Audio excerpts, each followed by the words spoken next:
15, کچھ لوگوں نے 950 سال لکھا ہے نا، اعلیٰ حضرت نے لکھا ہے 1500 سال عمر ہوئی حضرت نوح علیہ السلام۔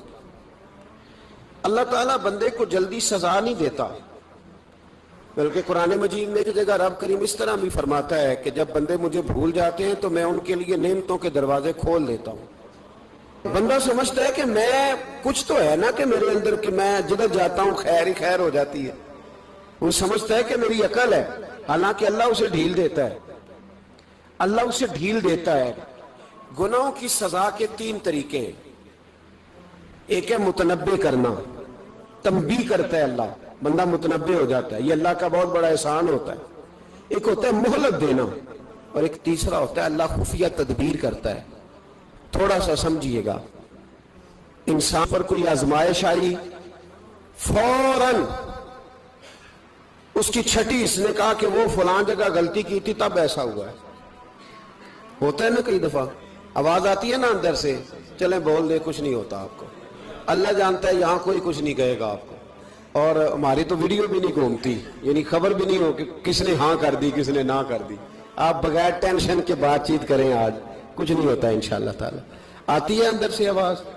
میں آپ سے اس لیے ان چیزوں کی تصدیق کراتا ہوں کہ باقیوں کو بھی آتی ہے کہ نہیں، اس لیے تصدیق۔ کبھی کوئی کسی جگہ انسان پریشان ہوتا ہے تو محسوس کرتا ہے کہ وہاں مجھ سے ہوتا ہے نا جی، جس کو یہ نصیب ہو جائے بڑا خوش نصیب آدمی ہے۔ حضرت مولا علی فرماتے ہیں اگر تجھے دنیا میں سزا مل گئی تو بچ گیا ہے، سمجھ پھر اللہ کرم کرے گا، آخرت میں سزا نہیں دے گا۔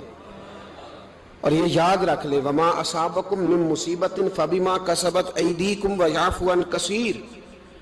اللہ فرماتا ہے دنیا میں تجھے جو بھی تکلیف پہنچتی ہے وہ تیرے ہاتھوں کے کرتوتوں کی وجہ سے پہنچتی ہے۔ ویعفو عن کثیر، فرمایا کثیر گناہ تو میں ویسے ہی معاف کر دیتا ہوں۔ یہ جو تیری زندگی میں دکھ ہے نا، یہ بھی میری قلیل سزائیں ہیں۔ یہ کثیر پر سزا، یہ قلیل ہے، قلیل یہ جو تمہاری زندگی میں تکلیف ہیں۔ انسان کو سزا ملتی۔ حضرت فضیل بن عیاض رحمۃ اللہ تعالی علیہ گھوڑے پہ بیٹھے تھے، گھوڑا شرارت کرنے لگ گیا، اچھلنے لگ گیا، کودنے لگ گیا، تو حضرت فضیل بن عیاض نیچے اترے، ایک کونے میں جا کے نماز کی نیت باندھ لی، 2 رکعت نماز پڑھی، پھر دیر تک استغفار پڑھتے رہے، روتے رہے، دعا کرتے رہے، واپس آئے۔ خادم عرض کرنے لگے حضور سمجھ نہیں آئی، گھوڑے نے تھوڑی سی شرارت کی، وہ بدکا ہے، آپ نے اس کو چھوڑا ہے اور چھوڑ کر کے آپ نماز میں لگ گئے۔ تو حضرت فضیل بن عیاض فرمانے لگے جب بندہ اللہ کی نافرمانی کرتا ہے نا تو جو چیزیں اس کی فرما بردار ہوتی ہیں وہ اس کی نافرمانی کرنے لگ جاتی۔ تو مجھے محسوس ہوا تھا کہ میں نے کہیں اللہ کی نافرمانی کی ہے، اس لیے ایسا ہوا ہے کہ میرے گھوڑے نے میری، تو میں توبہ کرنے لگا ہوں، اور اب دیکھتا ہوں بیٹھ کے بھلا کیا ہوتا ہے۔ میں نے سچی توبہ، حالانکہ مجھے یاد نہیں کہ میں کہاں بولا، پر کھری اور سچی توبہ کی۔ دوبارہ گھوڑے پہ بیٹھے تو گھوڑا بالکل صحیح ہو کے ساتھ چلنے لگ گیا۔ میرے بھائی، جب یہ تنبیہ ہے اللہ کی طرف سے، یہ متنبع کیا جاتا ہے کہ تو بعد آ جا۔ بہت ساری جگہوں پہ انسان کو وقتی طور پر اگر سزا مل جائے، نبی پاک علیہ السلام کی خدمت میں ایک صحابی آئے، بات مضبوط کر دوں، واقعہ سنایا ہے نا تو کچھ لوگ سمجھتے ہیں کہ یہ واقعہ ہے، تو میں ایک حدیث پاک امام بہقی کی لکھی ہوئی عرض کرتا ہوں۔ نبی پاک علیہ السلام کے ایک صحابی آئے اور ان کا سر پھٹا ہوا تھا، خون بہ رہا تھا۔ سرکار نے فرمایا کیا ہوا؟ عرض کی حضور ایک عورت جا رہی تھی، میری نظر پڑی، ابھی نظر پڑی ہے کہ میرے آگے ستون آ گیا تو میرے سر پہ لگ گیا۔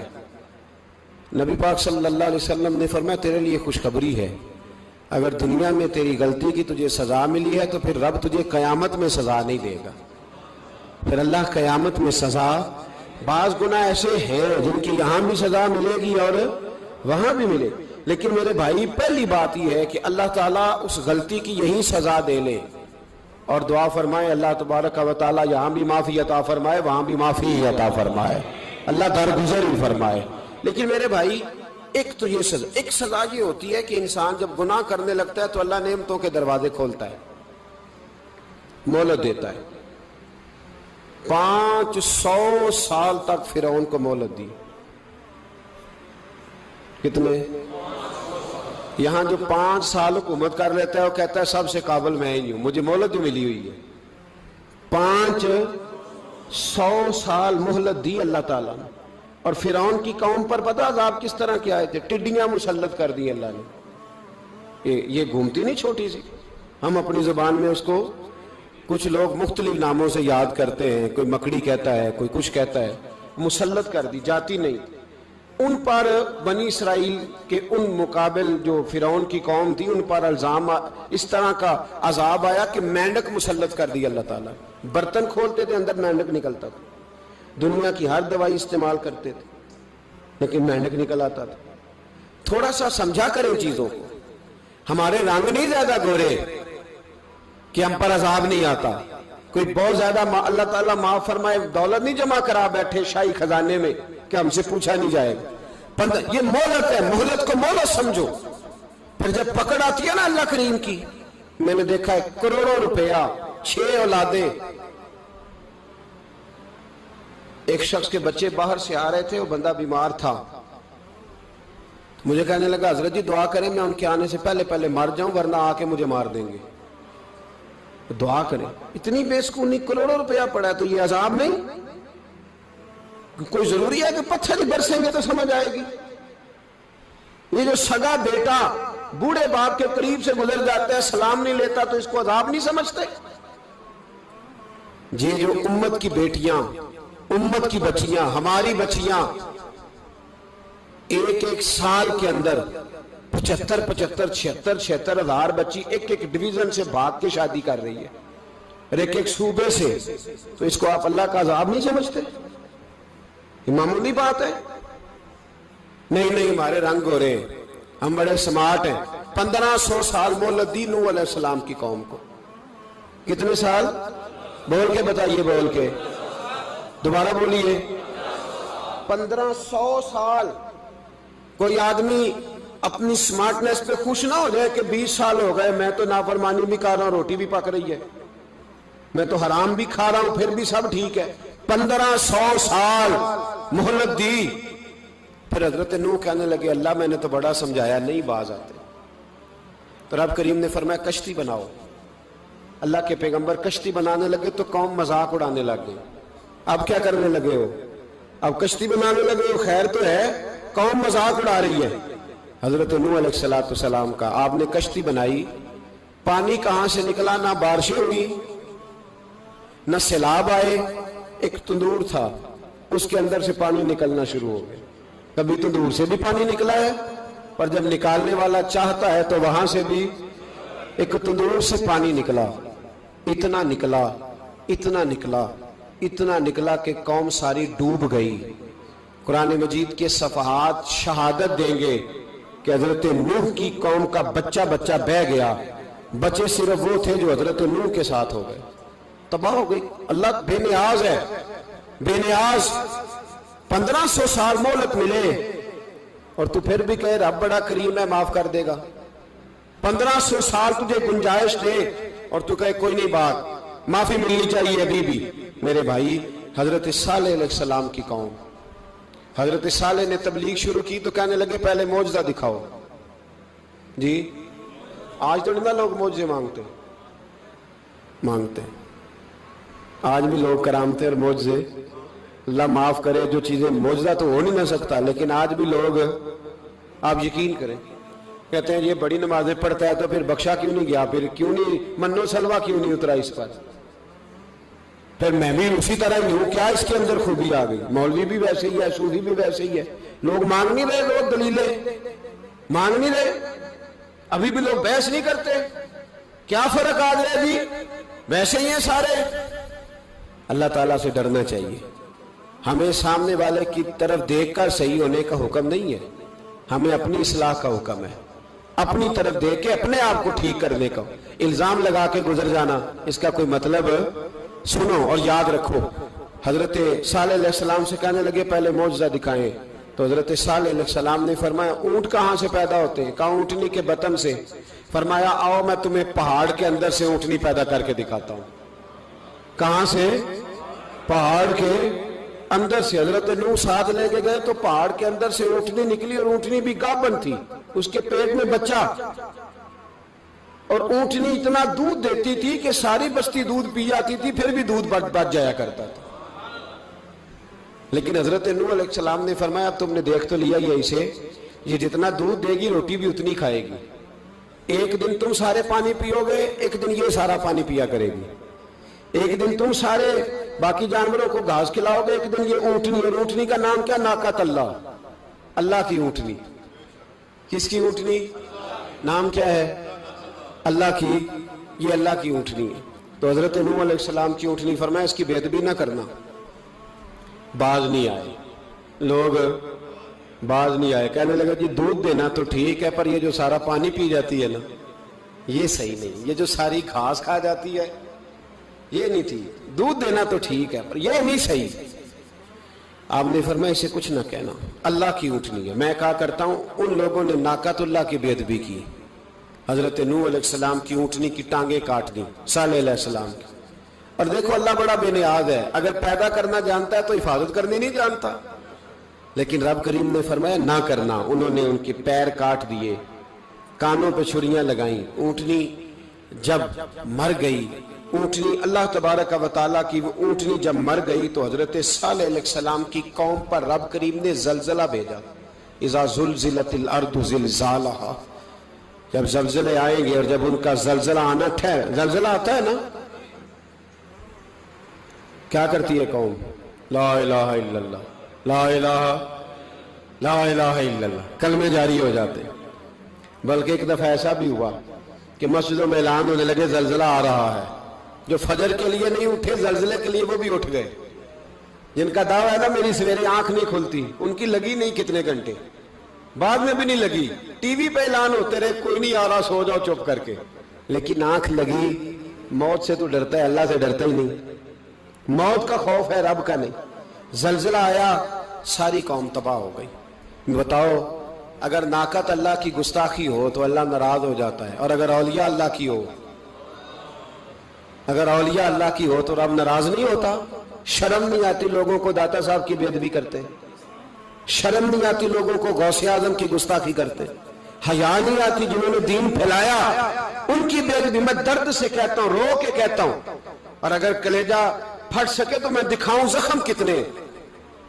ایک حج کے موقع پر ایک بابا جی، اس سال 4,80,000 روپے کا پرائیویٹ حج تھا، اور بابا جی کی کیفیت کمزور تھی، بیچارے بیمار تھے، اس کے باوجود وہ گئے۔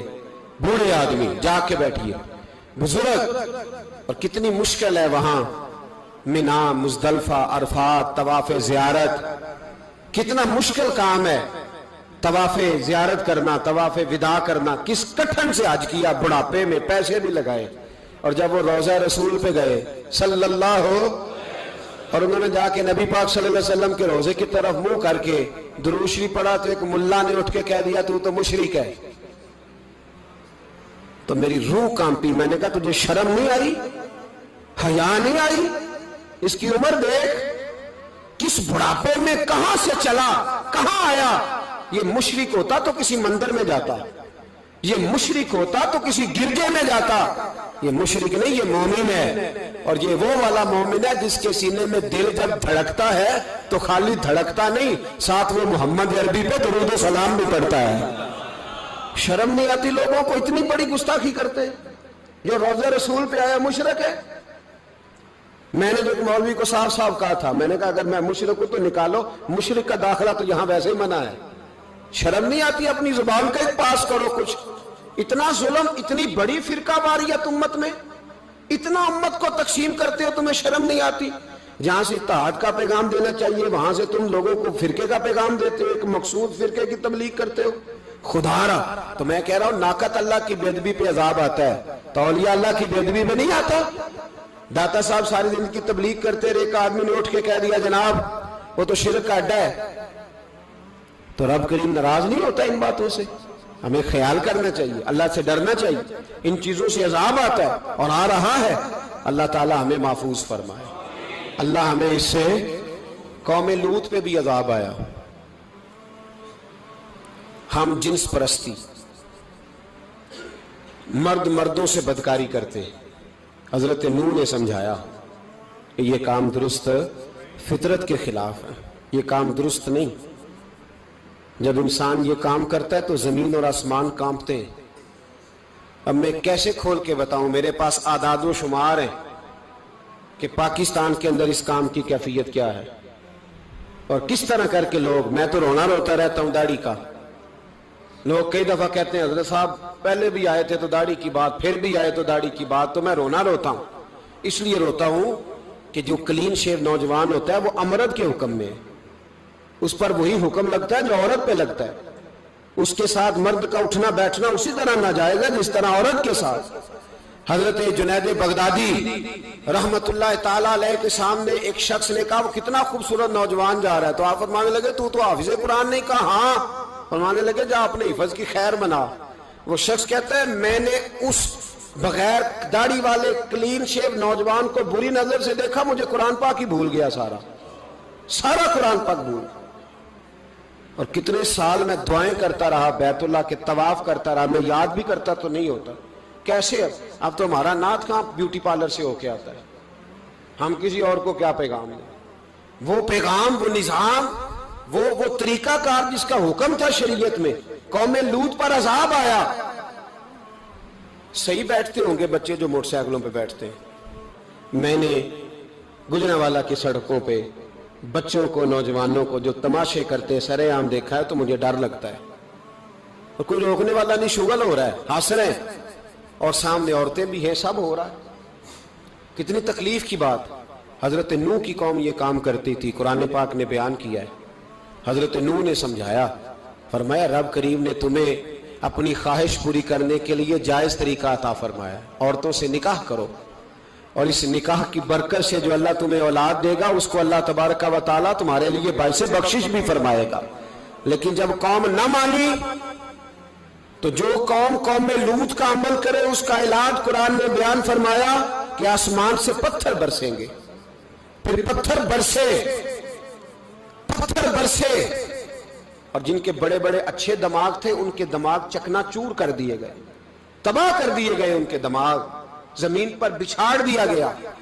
اللہ مہلت دیتا ہے، لیکن اس کا مطلب یہ نہیں کہ انسان توبہ ہی نہ کرے. حضرت شعیب علیہ السلام کی قوم پر بھی عذاب آیا، اس لیے کہ بددیانتی کرتی تھی، ناپ تول میں کمی کرتی تھی. میں نے کہا تھا شب قدر کی رات کہ یہ کوئی تماشا ہے کہ شب رات آئی تو ساری رات روتے رہے، یا اللہ معاف کر دے، یا اللہ معاف کر دے، رو رو کے چیخے مار مار روئے. شب قدر آئی تو پھر چیخے ماری، ساری رات روئے. تو جس بندے کا پروگرام ہی نہیں سویرے بدلنے کا، دکان پہ بیٹھ کے پھر وہی ناپ تول میں کمی، پھر وہ اللہ تعالیٰ معاف کرے. میں ایک مضمون پڑھ رہا تھا تو وہ فوڈ کے اسپیشل نوکتے میں لکھا تھا مہربانی کرو ملاوٹ ہی اچھی چیز کی کر لو، مرچ میں کیری تو نہ ملاؤ اینٹوں کی، وہ تو بیمار کرتی ہے، وہ تو خون کی آنتوں کو روک دیتی ہے. وہ کہنے لگا، اور وہ کہتا ہے میں تمہیں بتاتا ہوں کون کون سی چیز ملائی جا سکتی ہے، وہ ملا لو. خدا را اس قوم پہ رحم کرو، مہربانی. ایک دوست ہے ہمارے، میں وزیر آباد میں ان کے گھر بیٹھا تھا تو ایک میڈیکل، میرا کسی شخص پہ اعتراض کرنے کا میں مجموعی بات کرتا ہوں. میں ایسے ڈاکٹروں کو جانتا ہوں جو اللہ تعالیٰ فضل کرے سچ مچ کے نیک ہیں، اچھے لوگ. تو بچے کا میڈیکل سٹور ہے، تو والد بیمار ہو گیا، تو کہتا ہے ابا جی ڈاکٹر صاحب نے کہا آپ کو ڈرپ لگنی ہے. تو سگے باپ کو ڈرپ لگانے لگا تو باپ کیا کہتا ہے پتر تیری مہربانی مینو کوئی اصلی لائی، وہ نہ لائیں جڑی لوکاں نو لانا ہے. اب وہ پیار سے سنا رہا ہے بات. میں نے اسے کہا کہ یہ تو ڈوب مرنے کا مقام ہے نا، ڈوب مرنے کا مقام، کہ جس ملک کے اندر دوائی بھی صحیح نہ بکے، اصلی نہ ملے دوائی بھی، اور پھر وہ قوم کہے کہ ہم نے تو پورے روزے رکھے، ہم نے تو بڑا صدقہ اور خیرات کیا، دوائی بھی اثر نہ ملے. جناب شعیب علیہ السلام کی قوم ناپ تول میں کمی کرتی تھی تو اللہ تبارک و تعالیٰ نے ان پر بتا عذاب کس طرح کا بھیجا. شدید گرمی ہوئی، اللہ ہمیں محفوظ فرمائے. سارے آمین کہہ دیا. دیکھیں کتنا اچھا موسم کر دیا رب کریم. اللہ ہمیں محفوظ فرمائے، اللہ رحمت فرمائے. شدید گرمی کی لہر آئی، باہر اتنی گرمی ہوئی کہ لوگ اپنے گھروں میں گھس گئے. جس طرح سورج کی شعائیں گھروں کے اندر داخل ہو جاتی ہے، اس طرح گرمی کی لہر اندر داخل ہوئی.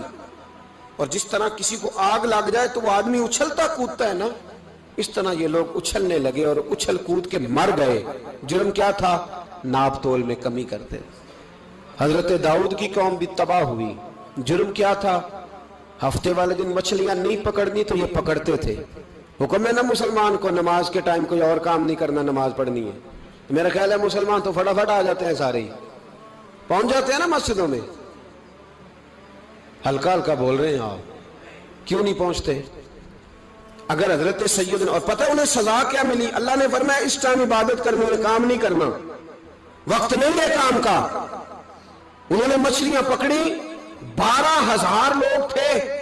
پتہ ہے مالک نے سزا کیا دی؟ بندر بنا دیا اللہ کریم. قرآن مجید کا پہلا سپارہ پڑھے, فَجَعَلْنَاهَا نَكَالًا لِمَا بَيْنَ يَدَيْهَا وَمَا خَلْفَهَا. اللہ فرماتے ہیں پچھلوں کے لیے بھی عبرت بنا دیا, بعد والوں کے لیے بھی عبرت, نشان عبرت بنا دیا. بندر بن گئے, اور جو ان کے دوست جو بچ گئے تھے ان کے پیر چومتے تھے, روتے تھے. 3 دن بندر بن کے زندہ رہے.